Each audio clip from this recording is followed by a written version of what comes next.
Hi ತುಂಬ ದಿನ ಆದಮೇಲೆ ಮತ್ತೆ ಯೂಟ್ಯೂಬ್ ವಿಡಿಯೋ ಸ್ಟಾರ್ಟ್ ಮಾಡ್ಕೊಂಡಿದ್ದೀನಿ. ಇವತ್ತಿಂದ ನಾನು ಡೈಲಿ ವ್ಲಾಗ್ ಸ್ಟಾರ್ಟ್ ಮಾಡೋಣ ಅಂದ್ಕೊಂಡಿದ್ದೀನಿ. ಡೈಲಿ ಏನು ಅಪ್ಲೋಡ್ ಮಾಡಲ್ಲ, ಅಂದರೆ ವಾರಕ್ಕೆ ಒಂದು 3-4 ವಿಡಿಯೋ ಆದರೂ ಹಾಕೋಣ ಅಂದ್ಕೊಂಡಿದ್ದೀನಿ. ಸೊ ಇವತ್ತಿನ ದಿನ ಏನಾಯಿತು ಅಂದರೆ, ಇವತ್ತು ನನ್ನ ತಂಗಿ ರಿಷಿತಾ ಮತ್ತು ಅವರ ಅಮ್ಮ ಮನೆಗೆ ಬಂದಿದ್ದರು. ಅವ್ರಿಗೋಸ್ಕರ ಅಂತ ಸ್ಪೆಷಲಾಗಿ ಪಾಯಸ, ಅನ್ನ ಸಾಂಬಾರು, ಬಜ್ಜಿ ಮಾಡಿದ್ವಿ. ಎಲ್ಲರೂ ಊಟ ಮಾಡಿಕೊಂಡು ಆರಾಮಾಗೆ ಮಾತಾಡ್ಕೊತ ಟೈಮ್ ಸ್ಪೆಂಡ್ ಮಾಡಿದ್ವಿ. ಟೈಮ್ ಹೋಗಿದ್ದೇ ಗೊತ್ತಾಗಲಿಲ್ಲ. ಇವರು ಸಂಜೆವರೆಗೂ ಮನೆಯಲ್ಲೇ ಇದ್ದರು. ಪಾಪುನ ಆಟಾಡಿಸ್ಕೊತ ಖುಷಿಯಾಗಿ ನಗ್ತಾ ತುಂಬಾ ಚೆನ್ನಾಗಿ ಟೈಮ್ ಸ್ಪೆಂಡ್ ಮಾಡಿದ್ವಿ. ನಮ್ಮ ಪಾಪುಗೆ ಈಗ 3.5 ತಿಂಗಳು. ಇವನಲ್ಲಿ ಪ್ರತಿ ತಿಂಗಳು ಯಾವ್ಯಾವ ರೀತಿ ಚೇಂಜಸ್ ಆಯಿತು ಅನ್ನೋ ಎಕ್ಸ್ಪೀರಿಯೆನ್ಸ್ನ ನಾನು ಮುಂದಿನ ವೀಡಿಯೋಗಳಲ್ಲಿ ಶೇರ್ ಮಾಡ್ತಾ ಹೋಗ್ತೀನಿ. ಹಾಗೆ ಪ್ರೆಗ್ನೆನ್ಸಿ ಜರ್ನಿ ಬಗ್ಗೆ ವೀಡಿಯೋಸ್ ಕೂಡ ಅಪ್ಲೋಡ್ ಮಾಡ್ತಾ ಇರ್ತೀನಿ. ಫುಡ್ ರೋಟೀನ್ ಬಗ್ಗೆ, ಹಾಗೆ ಬೇಬಿ ಕೇರ್ ಬಗ್ಗೆ, ಕೆಲವೊಂದು ಬೇಬಿ ಎಸೆನ್ಷಿಯಲ್ ಬಗ್ಗೆ ಅನ್ಬಾಕ್ಸಿಂಗ್ ವಿಡಿಯೋ ಕೂಡ ಮಾಡಿ ಹಾಕ್ತಾ ಇರ್ತೀನಿ. ಹೀಗೆ ನನ್ನ ವೀಡಿಯೋಸ್ ನೋಡ್ತಾ ಸಪೋರ್ಟ್ ಮಾಡಿ. ಯಾರೆಲ್ಲ ಸಬ್ಸ್ಕ್ರೈಬ್ ಮಾಡದೆ ನೋಡ್ತಾ ಇದ್ದೀರಾ, ಸಬ್ಸ್ಕ್ರೈಬ್ ಮಾಡಿಕೊಂಡು ನನ್ನ ವಿಡಿಯೋ ನೋಡಿ. ಇಷ್ಟ ಆದರೆ ಲೈಕ್ ಮಾಡಿ, ಶೇರ್ ಮಾಡಿ. ಯೂಸ್ಫುಲ್ ಆಗೋ ಹೆಲ್ತ್ ಟಿಪ್ಸ್ಗಳನ್ನ ಮತ್ತು ಕುಕ್ಕಿಂಗ್ ಬ್ಲಾಗ್ಸ್ಗಳನ್ನ ಎಲ್ಲ ರೀತಿ ವಿಡಿಯೋಗಳನ್ನು ನಾನು ಯೂಟ್ಯೂಬಲ್ಲಿ ಅಪ್ಲೋಡ್ ಮಾಡ್ತಾ ಇರ್ತೀನಿ. ತುಂಬ ದಿನ ಗ್ಯಾಪ್ ಆಗಿದೆ, ಇನ್ನು ಮುಂದೆ ಕಂಟಿನ್ಯೂ ಮಾಡ್ತೀನಿ.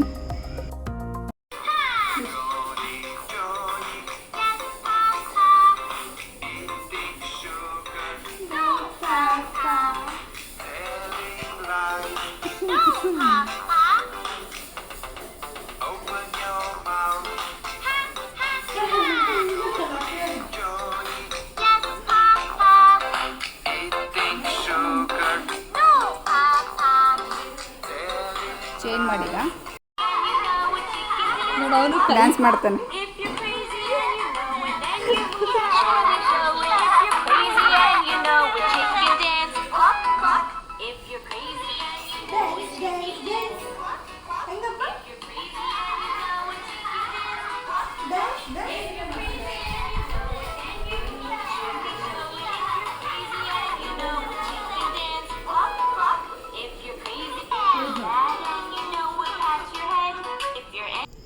ರಿಷಿ ಇರೋದಕ್ಕೆ ಇವತ್ತು ತುಂಬ ಖುಷಿಯಾಗಿದೆ. ಅವನಿಗೆ ಇಷ್ಟು ಚೆನ್ನಾಗಿ ಆಟ ಆಡ್ತಾ ನಗ್ನಾಗ್ತಾ ಇದ್ದಾನೆ. ಇವನು ಯಾವಾಗಲೂ ಇಷ್ಟ, ಯಾರಾದರೂ ಜೊತೆಗಿದ್ದರೆ ಆಟ ಆಡಿಸ್ತಾ ಇದ್ದರೆ ತುಂಬ ಹ್ಯಾಪಿಯಾಗಿ ಫೀಲ್ ಮಾಡ್ತಾನೆ. ಯಾರಾದರೂ ಇರಬೇಕು ಒಟ್ಟಿನಲ್ಲಿ ಇವನಿಗೆ. ಯಾರೂ ಇಲ್ಲ ಅಂದರೆ ಬರೀ ನಾವೇ ಇದ್ದರೆ ನಮ್ಮ ಮುಖನೇ ನೋಡಿ ಪಾಪ ಬೇಜಾರಾಗಿರುತ್ತೇನೋ, ಹಠ ಮಾಡ್ತಾ ಇರ್ತಾನೆ. ಇವನಿಗೆ ಹಠ ಮಾಡ್ದ ಅಂದರೆ ಸಾಕು, ತುಂಬ ಹತ್ತ ಅಂದರೆ ನಾವು ಸುಮ್ಮನೆ ಮೊಬೈಲಲ್ಲಿ ಜಾನಿ ಎಸ್ ಪಪ್ಪ ಅಥವಾ ಏನಾದರೂ ರೈಮ್ಸು, ಕಾರ್ಟೂನ್ಸ್ ಏನಾದರೂ ತೋರಿಸಿದ್ರೆ ಸಡನ್ನಾಗಿ ಸುಮ್ಮನಾಗ್ತಾನೆ. ತುಂಬ ಹತ್ತಾಗ ಮಾತ್ರ ತೋರಿಸ್ತೀವಿ, ರೆಗ್ಯುಲರಾಗಿ ಏನು ತೋರಿಸಲ್ಲ. ಚಿಕ್ಕ ಮಕ್ಕಳಿಗೆ ಮೊಬೈಲ್ ಅಡಿಕ್ಟ್ ಮಾಡಬಾರ್ದು, ಗೊತ್ತಿದೆ. ಆದರೆ ತುಂಬ ಹಠ ಮಾಡಿದೆ ಅಂದರೆ ಒಂದು ಸ್ವಲ್ಪ ಸಮಾಧಾನ ಆಗೋವರೆಗೂ ನಾವು ತೋರಿಸ್ತೀವಿ ಅಷ್ಟೇ. ಸುಮ್ಮನಾಗ್ತಾನೆ ನೋಡಿದ ತಕ್ಷಣವೇ. ಹಾಗೆ ಇವತ್ತಿನ ದಿನ ಹೀಗಿತ್ತು. ಸೊ ನಿಮಗೂ ಇಷ್ಟ ಆಯಿತು ಅಂತ ಅಂದ್ಕೊಂಡಿದ್ದೀನಿ. ಅಯ್ಯೋ ಅಯ್ಯೋ ಯಾಕಪ್ಪ?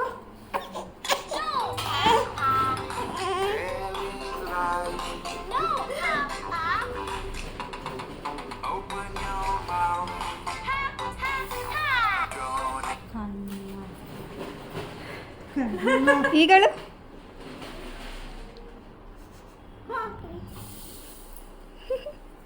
ಹೋಯ್ತು ಜಾನಿ ಜಾನಿ ಜಾನಿ ಜಾನಿ ಎಲ್ಲೋಯ್ತು?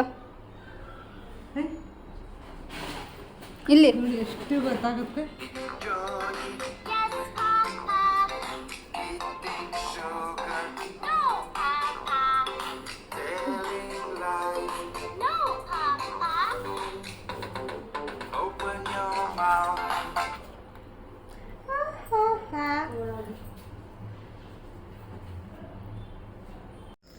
ಇವತ್ತಿನ ವಿಡಿಯೋ ಇಲ್ಲಿಗೆ ಎಂಡ್ ಮಾಡ್ತಾ ಇದ್ದೀನಿ. ಹಾಗೆ ನಿಮಗೆ ಈ ವಿಡಿಯೋ ಇಷ್ಟ ಆದರೆ ಪ್ಲೀಸ್ ಲೈಕ್ ಮಾಡಿ, ಶೇರ್ ಮಾಡಿ, ಹಾಗೆ ಸಬ್ಸ್ಕ್ರೈಬ್ ಮಾಡಿ. ಫಸ್ಟ್ ಟೈಮ್ ನಾನು ಚಾನಲ್ ನೋಡ್ತಾ ಇದ್ದೆ, ಸಬ್ಸ್ಕ್ರೈಬ್ ಮಾಡ್ಕೊಂಡು ನೋಡಿ. ಮುಂದಿನ ವೀಡಿಯೋಗಳಲ್ಲಿ ನಾನು ಪ್ರೆಗ್ನೆನ್ಸಿ ಜರ್ನಿ ವೀಡಿಯೋಗಳನ್ನ ಒಂದೊಂದಾಗೆ ಅಪ್ಲೋಡ್ ಮಾಡ್ತಾ ಹೋಗ್ತೀನಿ. ಹಾಗೆ ಡೈಲಿ ಬ್ಲಾಗ್ ಕೂಡ ಮಾಡ್ತೀನಿ. Thank you so much. Thank you for watching.